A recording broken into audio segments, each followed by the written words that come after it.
celebrate the end of another year of pharmacy at the University of Newcastle and the upcoming graduation of the second year M-Pharm students, pending the release of our results on Wednesday. I thought I'd leave the career advice to those in the room who've actually had a career, and instead recap our last 2 years and provide some tips for those students continuing their studies next year. It all started back in February 2014, sitting in MS 202 for the first time, unaware that we'd be spending most of the next 2 years sitting in seats the colour of overcooked broccoli and wondering what the strip of emergency tape on the floor was actually for. Some students already had friends in the class, while others sat around awkwardly trying to make conversation and pay attention to what was being said. It was that day we realised it could only get better from here, or so we thought. Trimester 1 was the trimester to make or break us, with pharmaceutical chemistry being a real shock to the system, and I think I speak on behalf of everyone that we were glad when it was over. As the year progressed, we still didn't know whether or not Rohan was actually scary, as the rumours suggested. The rest of the year came and went, learning all the basic skills of pharmacy, learning how to avoid getting aqueous cream up to your elbows, and covering the lab and ourselves in coal tar solution. Second year rolled around quickly, with first trimester bringing with it rural pharmacy week. If I was to describe it in one word, it would be memorable. In a sentence, it was a combination of creepy accommodation, travelling in a coach where no coach dared venture before, and having many laughs along the way. It would be nice to see the university staff staying in the same accommodation as the students next year, however, instead of living it up in the Best Western down the road with Starbucks and champagne.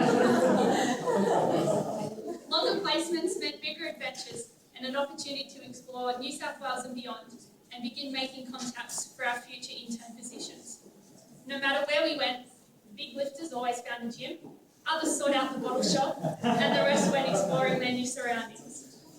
It seemed the longer the placement, the more stories there were to tell, with Morgan setting off a smoke alarm with a nebulizer, causing 90 people being evacuated from university accommodation, Emma Ralston and myself exploring Moree and some Queensland border towns, and Rory being forced to hike on Great Keppel Island in dress shoes.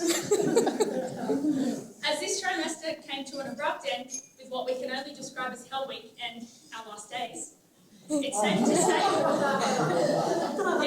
say we're all relieved we've made it to the end. I've compiled a short list of important tips for those students continuing their studies, so listen closely. I'll start with what may be the most important tip of all, and that is, if Rohan is wearing any colour other than purple, something's up. And if he tells you at the start of an exam that we're not trying to trick you, be prepared for a trick question. If you enter your dispensing exam and your exam papers are still warm, chances are someone in a purple shirt has made some last-minute changes to make it just that little bit harder for you.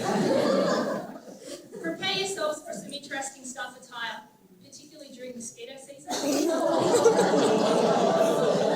you don't know what I'm talking about now, you will soon enough. And if you think you're being subtle by sending Facebook messages to each other during class, particularly about the lecturer or their lecture content, trust me, they know what's up. Rohan was kind enough to point this out to me. If you're preparing for an oral exam or competing in the Pharmacy Student of the Year heats, if you don't know the answer, just look it up. And for the sake of your self-confidence, don't guess. If you do and get it wrong, at least you'll never forget that Soma is andronisol. Lastly, if you don't yet understand the concept of quality-adjusted life years, simply be assured that yours will increase when you graduate. No offense, Dave. As Milan's alter ego once said, we started from the bottom, now we're here. To finish up, I'll leave the crooks to Chris, but I'd like to end with some words from Monty Python's The Holy Grail. Some things in life are bad. They can really make you mad. Other things just make you swear and curse. When you're chewing on last gristle, don't grumble, give a whistle, and this will help things turn out for the best. Always look on the bright side of life. Thank you and have a good night.